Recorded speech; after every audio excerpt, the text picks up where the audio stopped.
Mustart! Hello.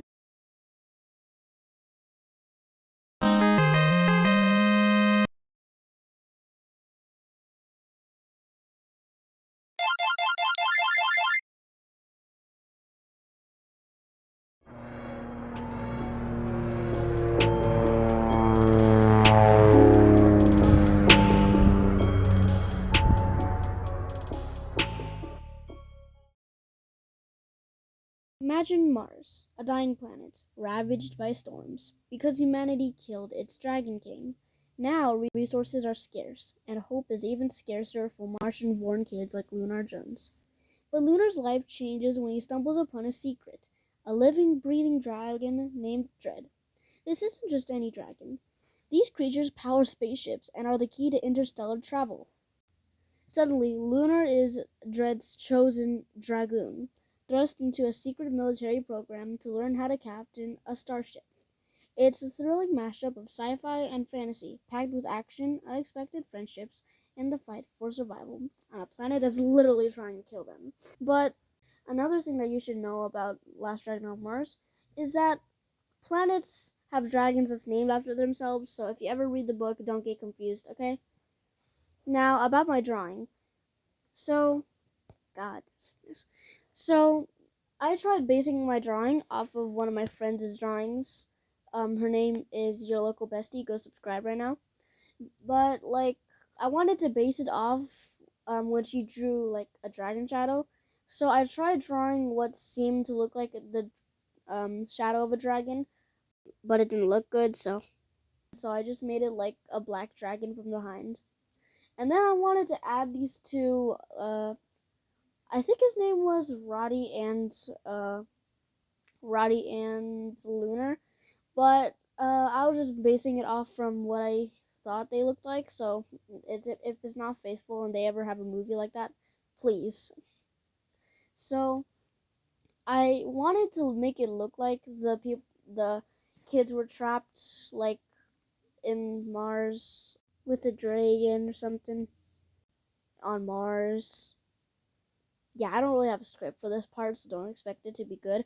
But, it's supposed to look like the kids are, trapped and scared and fighting their life. So, yeah. And I also wanted to make the background look a lot of spacey. You know what I mean? So, I just added Mars. Wow. Couldn't add the title because I wasn't creative enough to make a title. Sorry about that. So, whether or not you're ready, here is The Last Dragon on Mars, my book cover remake.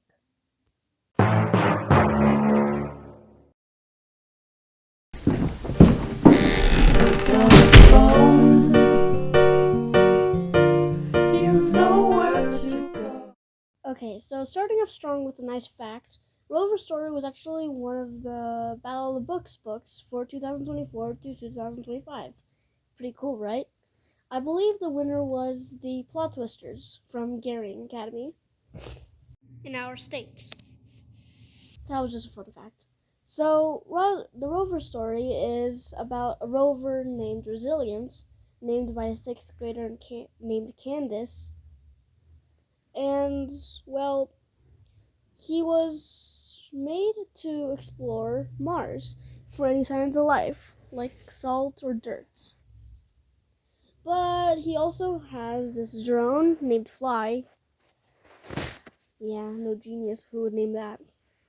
So, Fly is like his personal assistant, but Fly gets hit in a dust storm. And so, Resilience has to save him, in which he gets damaged really easily. And then Resilience gets hit in a dust storm and then falls through a crack in Mars. But, of some sort of miracle, he actually does survive and is taken to a museum because he found salt on Mars. Nice. But when he was still being built in the lab, I probably should have mentioned this first. He was built by, technically questioned by a scientist named Rania. I have absolutely no idea how to pronounce it. But Yeah, she built him, and same as Xavier.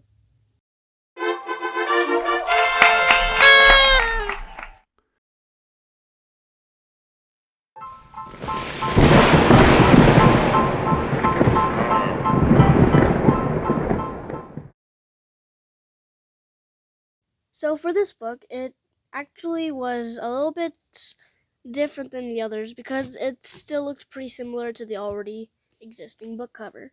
The girl on the right's name is Mal. She was the immortal. So I wanted to add her and the tree because those are the main parts of climax. I think that adding the dragon was pretty cool, but it didn't really show anything that was actually going to matter in the book that much.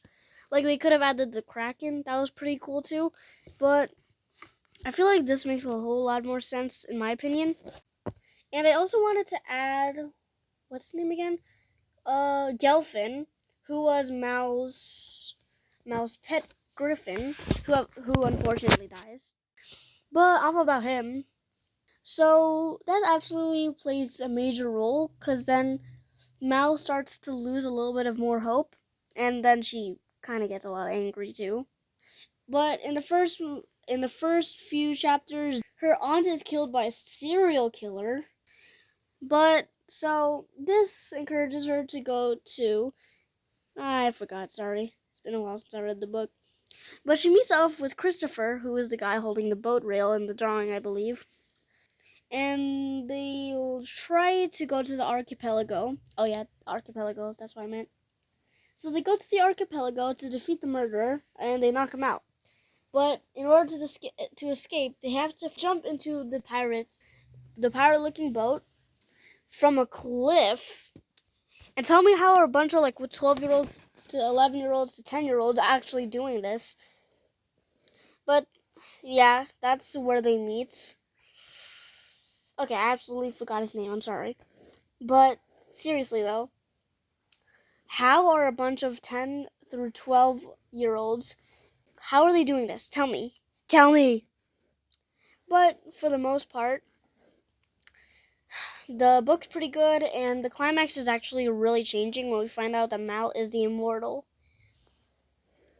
So about my drawing, I was thinking to keep the same boat because that's how most of the story is settled in.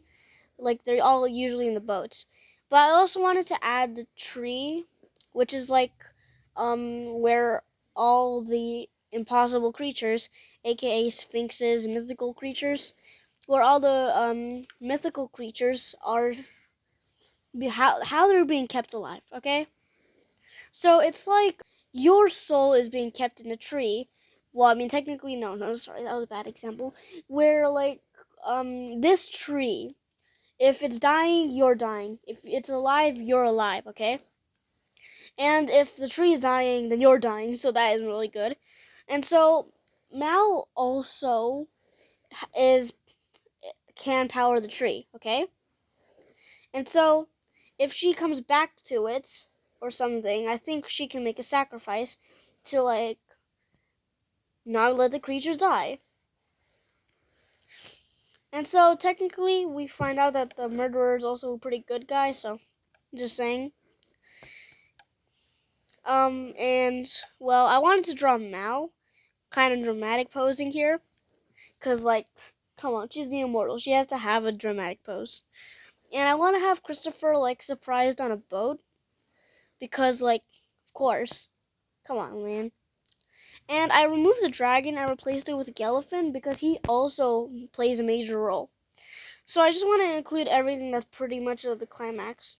But also, as a fun fact, did you know that Gelfin actually died because the tree was dying too?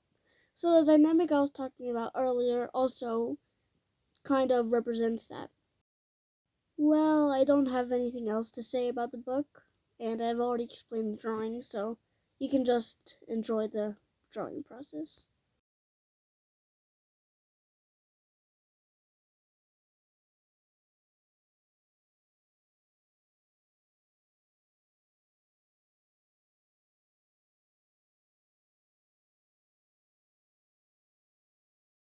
But all in all, I think the overall cover that I made is pretty good, and without further ado, here is my Impossible Creatures book cover reading.